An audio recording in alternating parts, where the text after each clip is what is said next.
ദിനവൃത്താന്തം 2-ാം പുസ്തകം അധ്യായം 3.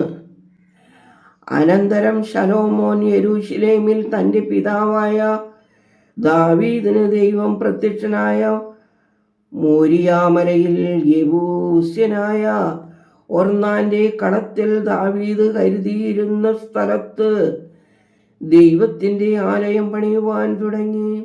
തൻ്റെ വാഴ്ചയുടെ 4-ാം ആണ്ടിൽ 2-ാം മാസം 2-ാം തീയതി ആയിരുന്നു അവൻ പണി തുടങ്ങിയത്. ദൈവാലയം പണിയേണ്ടതിന് ശലോമോനിട്ട അടിസ്ഥാനത്തിൻ്റെ അളവ് മുൻവശത്തെ അളവിൻ പ്രകാരം അതിൻ്റെ നീളം 60 മുഴം, വീതി 20 മുഴം. മുൻവശത്തുള്ള മണ്ഡപത്തിന് ആലയത്തിൻ്റെ വീതിക്ക് ഒത്തവണ്ണം 20 മുഴം നീളവും 120 മുഴം ഉയരവും ഉണ്ടായിരുന്നു. അതിൻ്റെ അകം അവൻ തങ്കം കൊണ്ട് പൊതിഞ്ഞു. വലിയ ആലയത്തിന് അവൻ സരളമരം കൊണ്ട് മച്ചിട്ടു, അതിനെ തങ്കം കൊണ്ട് പൊതിഞ്ഞു. അതിന്മേൽ ഈന്തപ്പനയും ലതയും കൊത്തിച്ചു. അവൻ ഭംഗിക്കായി ആലയത്തെ രത്നം കൊണ്ട് അലങ്കരിച്ചു. സ്വർണമോ പർവ്വയും പൊന്ന് ആയിരുന്നു. അവൻ ആലയവും തുലാങ്ങളും കാലുകളും ചുവരുകളും കതകുകളും പൊന്നുകൊണ്ട് പൊതിഞ്ഞു.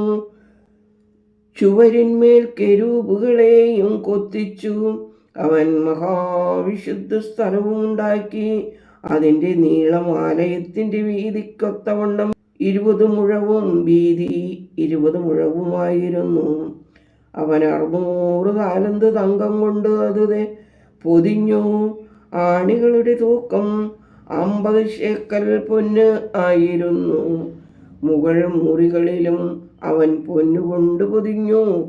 മഹാവിശുദ്ധ സ്ഥലത്ത് അവൻ കൊത്തുപണിയായ 2 കെരൂബുകളെ ഉണ്ടാക്കി പൊന്നുകൊണ്ട് പൊതിഞ്ഞു.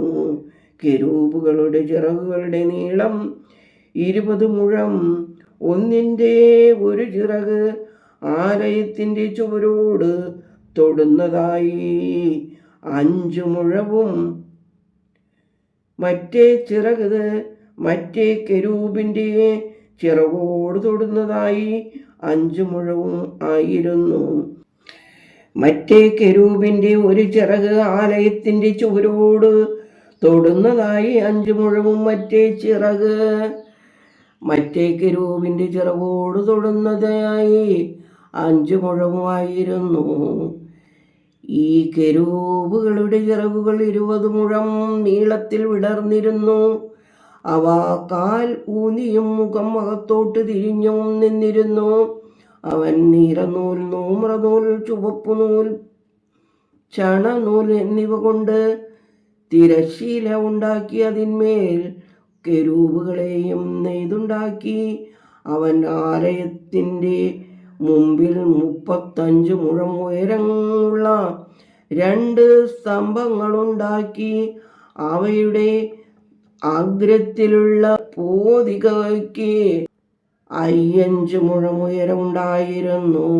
ഉൾമന്ദിരത്തിലുള്ളതുപോലെ മാലകളും ഉണ്ടാക്കി സ്തംഭങ്ങളുടെ അഗ്രത്തിൽ വച്ചു.